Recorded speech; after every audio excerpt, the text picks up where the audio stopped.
ఒక్కొక్క బీజేపీ నాయకుడు ఒక తీరుగా మాట్లాడుతుండు. ఆనాడు ఢిల్లీలో కేంద్ర జలవనరుల శాఖ మంత్రిగా ఉన్నది నితిన్ గడ్కరీ గారు.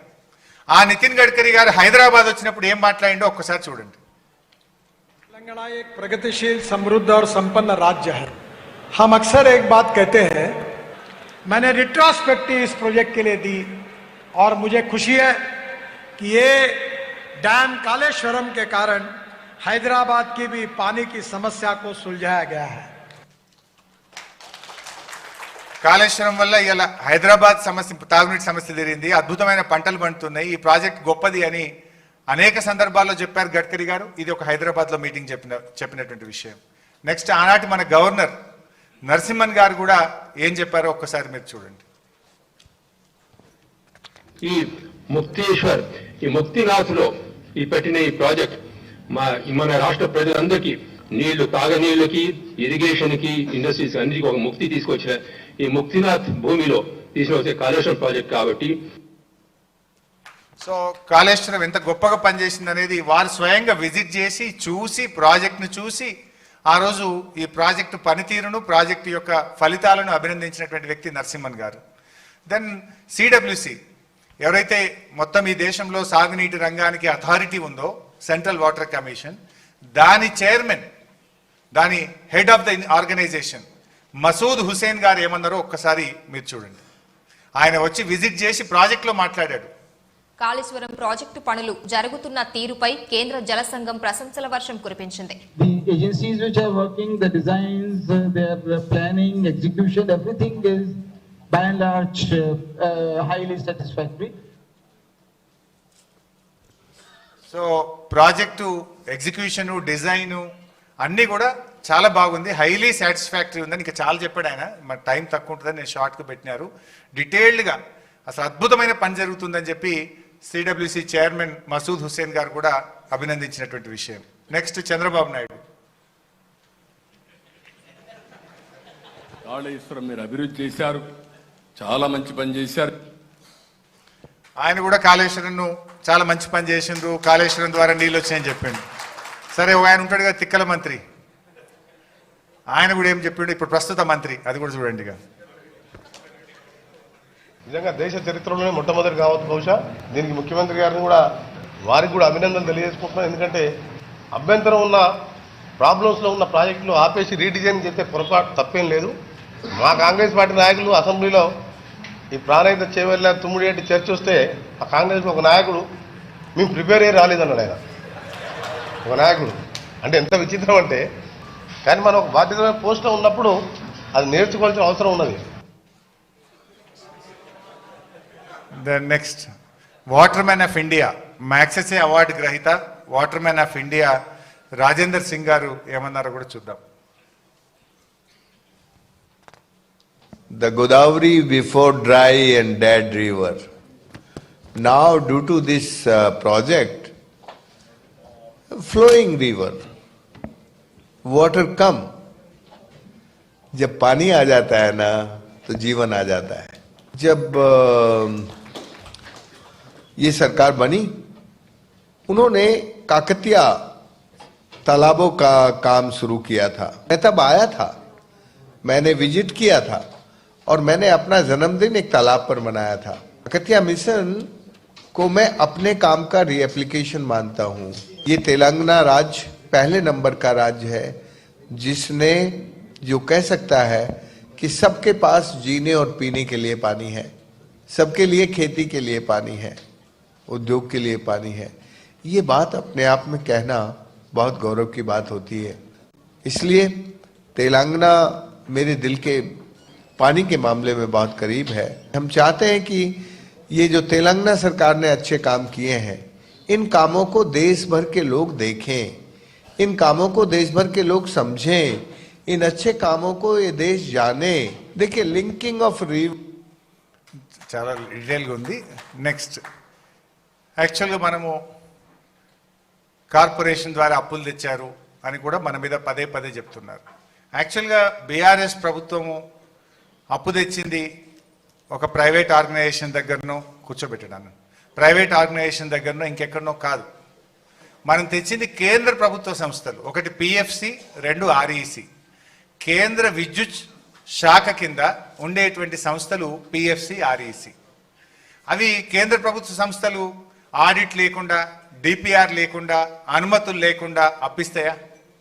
మనం తెచ్చింది ఎక్కడో, ఇప్పుడు ఈ కాంగ్రెస్ ప్రభుత్వం తెచ్చింది, భూములు కుదబెట్టి స్టాక్ ఎక్స్చేంజ్ దగ్గర పోయి బ్రోకర్కు 170 కోట్ల రూపాయల బ్రోకరేజ్ ఫీజు లంచం ఇచ్చి 10,000 కోట్ల అప్పు వీళ్ళు తెచ్చింది.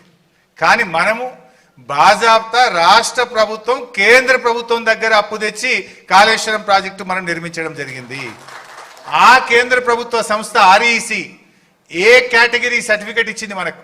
Best execution project. అంటే వాళ్ళు దేశంలో అనేక మందికి అప్పులు ఇస్తారు, కానీ మాకు తెలంగాణ ప్రభుత్వంకి మేము అప్పిస్తే అది సద్వినియోగమైంది, ఒక్క పైసా కూడా డైవర్ట్ చేయకుండా ఇచ్చిన ప్రతి పైసా ప్రాజెక్టుకే ఖర్చు పెట్టిండ్రు, సత్వరమే పూర్తి చేసిండ్రు, ఫలితాలు అందించిండ్రు అని చెప్పి ఆ కేంద్ర ప్రభుత్వ సంస్థ ఆర్ఈసి మనకిచ్చిన ఏ గ్రేడ్ సర్టిఫికెట్. ప్రాజెక్ట్ పూర్తయినాక ఇచ్చిండ్రు. ప్రాజెక్ట్ ఇనాగ్రేషన్ అయినాక 19th January 2022. వాళ్ళు వట్టిగియ్యరు, వాళ్ళకు విజిలెన్స్ డిపార్ట్మెంట్ ఉంటుంది, వాళ్ళకు ఒక దీని వెరిఫికేషన్ టీం ఉంటుంది. వాళ్ళు వచ్చి వెరిఫై చేసి విజిలెన్స్ డిపార్ట్మెంట్ తిరిగి మొత్తం గ్రౌండ్ అంతా తిరిగి వెరిఫై చేసినాక ఏ సర్టిఫికెట్ ఇచ్చిండ్రు వాళ్ళు. నెక్స్ట్, ఇది పంజాబ్ ముఖ్యమంత్రి భగవత్ సింగ్ మాన్, ఆయన కూడా వచ్చి చూసి ఈ ప్రాజెక్ట్ అద్భుతంగా కట్టిండ్రని వారు కూడా ప్రాజెక్ట్ సైట్లోనే మన రాష్ట్రాన్ని అభినందించిపోయినటువంటి విషయం. తర్వాత ఇది ఒక chief engineer, central water commission chief engineer KL Das అని, ఆయన మరీ అద్భుతంగా మాట్లాడండి. ఆయన అయితే అసలు Kaleshwaram project is engineering Marvel. అసలు నేను ఇంత గొప్ప ప్రాజెక్టును సిడబ్ల్యూసి చీఫ్ ఇంజనీర్గా నేను చూడలేదు. అనుమతులు ఇచ్చిన ప్రాజెక్టును మా పదవి కాలంలోనే పూర్తయి ఫలితాలు అందించిన ఒకే ఒక్క ప్రాజెక్టు కాళేశ్వరం ప్రాజెక్ట్ అన్నారు. జనరల్గా సిడబ్ల్యూసి అనుమతిస్తే వాడు రిటైర్ అయిపోయినాకనో, ముసలోడైనాకనో, చచ్చిపోయినాకనో ప్రాజెక్ట్ పూర్తవుతుంది. నర్మదా ప్రాజెక్టు 30 ఏళ్ళు అయింది, కానీ నేను అనుమతి ఇచ్చి నేను చీఫ్ ఇంజనీర్గా ఉండంగానే ఈ ప్రాజెక్టు పూర్తయింది అని చెప్పి ఆ CWC chief engineer KL Das గారు ఆ సైట్లో విజిట్ చేసి అభినందించినటువంటి విషయం. ఇన్ఫ్యాక్ట్ నేను ఇక్కడ ఇంకో పాయింట్ కూడా చెప్పాలి. ఇంతకుముందు వచ్చిన మసూద్ హుస్సేన్ చైర్మన్ కానీ దాస్ గారు నన్ను కలిసి, భాయ్సాబ్ మేము దేశం అందరికీ పాఠాలు చెప్తాం, మీ దగ్గర వచ్చి మేము పాఠాలు నేర్చుకుంటున్నాము అని వాళ్ళకు పర్మిషన్ తీసుకున్నారు. మేము దేశవ్యాప్తంగా ఉన్న మా సిడబ్ల్యూసి ఇంజనీర్లను మీ దగ్గర పంపిస్తాం, మీరు మాకు కొంచెం పర్మిషన్ ఇచ్చి దీన్ని చూయించండి, మా వాళ్ళకి ఎక్స్ప్లెయిన్ చేయండి అని చెప్పి వాళ్ళ టీమ్స్ పంపారు. 4 టీంలు వచ్చినాయి దేశవ్యాప్తంగా సిడబ్ల్యూసి నుంచి. 4 టీంలు వచ్చి చూసి విజిట్ చేసి నేర్చుకొని మన డిపిఆర్ కాపీలు తీసుకొని వాళ్ళు దేశం మొత్తం చెప్పుకున్నటువంటి గొప్పతనం ఇవాళ తెలంగాణకు ఉన్నది. నెక్స్ట్, కేటీఆర్ గారు అమెరికా వెళ్ళారు. అమెరికాలో ఉన్నటువంటి యూనివర్సిటీ మనకు enduring symbol of engineering progress and partnership అవార్డును American society of civil engineers Kaleshwaram ప్రాజెక్ట్కి ఇచ్చినటువంటి అవార్డు అది. అక్కడ మాట్లాడడానికి పిలిచారు American society of civil engineers. ఈ కాళేశ్వరం గొప్పతనం గురించి అమెరికాలో వాళ్ళు గుర్తించి, మీరు రండి, మీ రాష్ట్రం తరఫున వచ్చి మా దగ్గర మాట్లాడండి, ప్రాజెక్ట్ ప్రజెంటేషన్ ఇవ్వండి అంటే ఆ రోజు కేటీఆర్ గారు వెళ్ళి ప్రజెంటేషన్ ఇవ్వడం, అక్కడ అందరూ కూడా చప్పట్లతో మొత్తం హాల్ అంతా మారుమోగిపోయినటువంటి పరిస్థితి. ఆ రోజు మనకు వచ్చినటువంటి అవార్డు. నెక్స్ట్, ఈ మధ్య సుప్రీంకోర్టు కూడా ప్రపంచంలోనే అతిపెద్ద ఎత్తిపోతల పథకం, అద్భుతమైన ప్రాజెక్టు కాళేశ్వరం అని చెప్పి సుప్రీంకోర్టు కూడా ఈ మధ్య కాలంలో మాట్లాడినటువంటి వార్త. ఇది మీరు చూడొచ్చు, ఈనాడు దినపత్రికలో వచ్చింది. మన హైకోర్టు జడ్జెస్, ఒక టీమ్ ఆఫ్ జడ్జెస్ వెళ్ళి విజిట్ చేశారు ఒకసారి. ఇది I think in the year 2019 or 20. ఆ టైంలో వాళ్ళు వెళ్ళి అసలు కాళేశ్వరం అద్భుతం, ఇంజనీర్ల పనితీరు అభినందనీయం అని చెప్పి ఆ రోజు high court chief justice and team of judges కూడా వెళ్ళి మన ప్రాజెక్ట్ను అభినందించినటువంటి విషయం. నెక్స్ట్, సరే, ఇందాక నేను చెప్పిన 1 ఎకరానికి నీళ్లు రాలేదు అంటే ఏ రకంగా నీళ్లు వచ్చినాయి అనేటువంటిది డీటెయిల్డ్గా ఇరిగేషన్ డిపార్ట్మెంటు అసెంబ్లీలో వైట్ పేపర్ సందర్భంగా ఇచ్చిండ్రు. ఇరిగేషన్ డిపార్ట్మెంటు కొత్తగా వచ్చిన కాంగ్రెస్ ప్రభుత్వానికి ఇచ్చినటువంటి రిపోర్ట్ ఇది. 20 లక్షల ఎకరాలకు కాళేశ్వరం ప్రాజెక్టు ద్వారా లబ్ధి జరిగింది. నెక్స్ట్, కాళేశ్వరం కుప్పగూలిందని ఎన్డీఎస్ఏ చెప్పిందని ఒక దుష్ప్రచారం చేస్తూ ఉన్నారు. వాస్తవానికి ఎన్డీఎస్ఏ ఏం చెప్పింది అనేది కూడా అక్కడ మనం మెన్షన్ చేసినాం. చాలా స్పష్టంగా చెప్పింది ఎన్డీఎస్ఏ. ఇది ఎన్డీఎస్ఏ రిపోర్ట్లో నుంచి చెప్తున్నటువంటి point. After obtaining the results from the various investigations and on opinion of the experts committee, the restoration of the block 7 of Medigadda barrage will be taken up and the barrage will be under operation. చాలా స్పష్టంగా వాళ్ళు 7th బ్లాక్ను తీసి మళ్ళీ కట్టడం ద్వారా బ్యారేజ్ను ఆపరేషన్లోకి తీసుకురావచ్చు అని ఎన్డీఎస్ఏ చెప్పినటువంటి నివేదికలో స్పష్టంగా ఉంది. కానీ వీళ్ళు కాళేశ్వరమే కుప్పగూలింది, మొత్తానికే పోయింది అంటున్నారు. ఎన్డీఎస్ఏ ఓన్లీ బ్లాక్ 7ను తీసి మీరు కొత్త బ్లాక్ మళ్ళీ కట్టడం ద్వారా దాన్ని ఆపరేషన్లోకి తీసుకురావచ్చు అని చెప్పి ఎన్డీఎస్ఏ తన నివేదికలో చాలా స్పష్టంగా చెప్పింది. ఇప్పటికి ఏడాది అర్థమైపోయింది. నెక్స్ట్ తర్వాత ప్రాజెక్ట్ నిర్మాణంలో నాణ్యత లేదు, డిజైన్లో లోపం ఉందని కూడా పదే పదే మన మీద బురద జల్లే ప్రయత్నం చేస్తారు. కాళేశ్వరం ప్రాజెక్ట్ కట్టిన తర్వాత 2022వ సంవత్సరంలో గోదావరి నది 500 ఏండ్ల చరిత్రలో 500 years లో ఎప్పుడు రానంత వరద 29 లక్షల క్యూసెక్కుల వరదను తట్టుకొని ఆ మేడిగడ్డ బ్యారేజ్ నిలబడ్డది. నిజంగా డిజైన్ లోపం ఉంటేనో క్వాలిటీ లేకపోతేనో నది చరిత్రలో రానంత వరద 500 ఏండ్లలో రానంత వరద 29 లక్షల క్యూసెక్కుల వరదను తట్టుకొని మేడిగడ్డ బ్యారేజ్ నిలబడ్డది. అంటే ఎక్కడ కూడా అటువంటి డిజైన్ లోపం లేదు.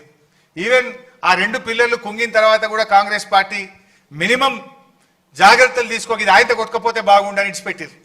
అయినా కూడా 2023లో 15 లక్షల క్యూసెక్కుల వరద వచ్చినా కూడా మేడిగడ్డ చెక్కు చెదరకుండా నిలబడ్డదంటే అక్కడ ఎటువంటి నాణ్యత లోపం లేదు.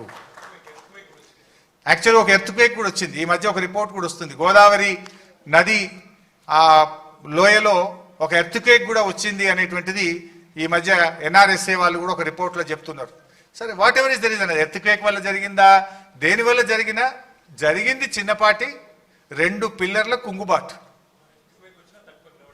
అచ్చా, ఎర్త్క్వేక్ వచ్చిన దాని తర్వాత ఎర్త్క్వేక్ కూడా వచ్చింది. ఆ ఎర్త్క్వేక్ను తట్టుకొని కూడా అది నిలబడ్డది. సో ఎర్త్క్వేక్ వచ్చినా ఇబ్బంది రాలేదు,